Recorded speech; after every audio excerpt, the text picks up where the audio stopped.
Howdy y'all, welcome to Nerd Studio. Hey, we're out at the range today to introduce you to this.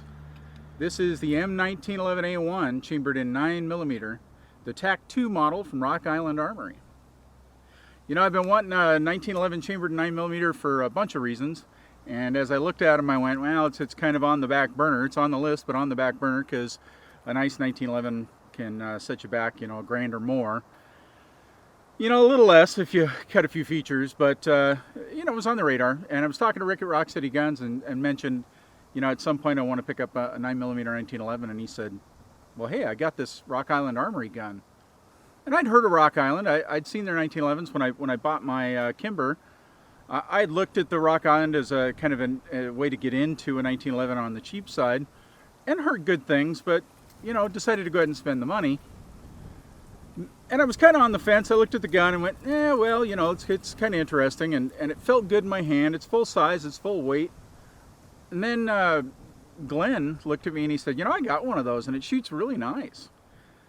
So I thought about it some more, and what the heck, you know, and I'm glad I did. Now, a couple of things about this gun. It actually has an adjustable trigger, a skeletonized adjustable trigger. I've not made any adjustments to it yet. It has these really aggressive grips that when you first pick up the gun, it feels a little off-putting, but while you're shooting it, it really does feel nice. It's some sort of, I don't know, it's some sort of composite material. Maybe I'll post in the comments of the video or the description of the video more about that, if I can find some more information out on it. I have shot a few rounds. It shoots really nicely. Took it back in, got it good and cleaned up. Figured I'd shoot some more for you today. Alright, let's take a look. The gun came with one 10-round magazine. It didn't feel like the greatest quality, although it might be a Metgar magazine. I could be wrong there. Let's shoot a couple.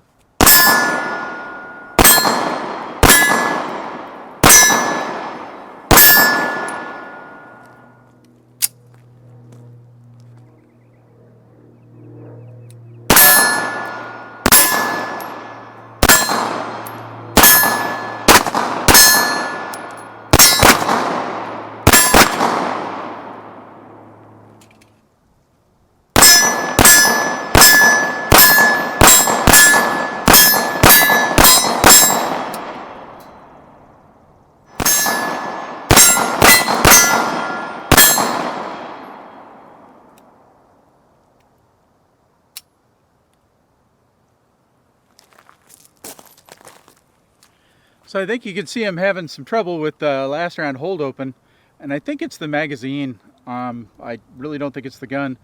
I can't really tell out here what's stopping it from locking open, but you can see you pull the slide back and nothing. And it feels like it's hanging up on something in there.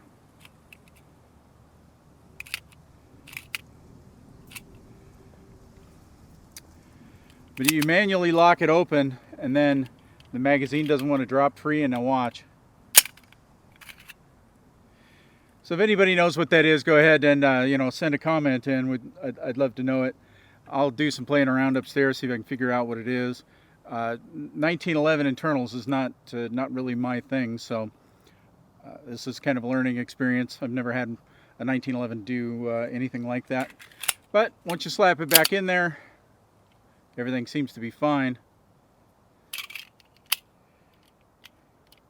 Yeah, you know, live and learn. When the thing's clean, it doesn't seem to do it. It seems to do it after I've got about 20 or 30 rounds through it, and then it starts. I got some new magazines on order.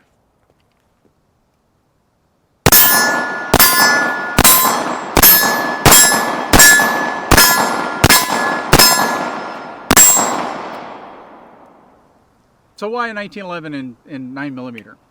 To be perfectly honest, this is a range gun. I don't really have a practical use for it. Anything I would carry a 1911 for practically, I'm going to go ahead and take the Kimber 45 ACP, and that's what I would use. But this does fit a couple of kind of nice niches. Nichoirs. I don't know. I don't speak French. Anyway, I have a 1911-22, and that's really nice to bring somebody out if they want to learn the controls on a 1911. And you can put that in their hands. It's full size, but it's a little less weight. and of course it has no kick, and they get the feel of a 1911. It's really cheap to shoot. Then you can take and put this in their hands. It's going to have the full weight. The barrel in this guy is a full-size barrel, a full-size 1911 barrel. It's just been bored out down to only down to the 9mm size. So they're going to have the full weight of the 1911. They're going to get some jump with it. They're going to get some kick that they don't get in the 22, and it's a nice gradual step up. And once they've mastered that and they feel comfortable with that, you can take them to the 45 ACP. So it has that going for it. I think the other thing that's really compelling is 9mm cheaper than 45 ACP. So when I want to come out to the range and I want to, you know, work on my 1911 skills, maybe working on the controls or holstering or, you know, whatever, I can shoot this in 9mm and it's not going to cost me as much to do. So it really does fit a nice spot in my gun cabinet for that reason. In the next video, we'll break the gun down, take a look at the internals, sort of show you the fit and finish there. And you know, I've had a look. It's actually pretty nice, particularly for the price point. I'm pretty impressed. And this gun came with a lot of features. The grips are really nice. The beaver tail feels good. The sights are adjustable. It did come with this high-vis sight, which really does provide a nice sight picture. I don't know if that's literally a high-vis sight, but it certainly simulates it quite nicely. The safety feels good. All the controls feel well made. I'm pretty impressed. I think Rock Island's really got something going here. You know, follow along. We'll work out what's going on with the magazine and the last round hold open. I'm not terribly concerned about that at the moment.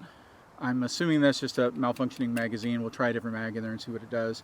I did like that they shipped the 10 rounder. That was kind of a nice touch.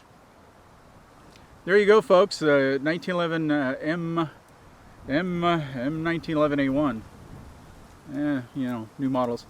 M1911A1 from Rock Island Armory. Hey, always remember, anyone can shoot and have fun, and this gun's a lot of fun. We'll see you next time.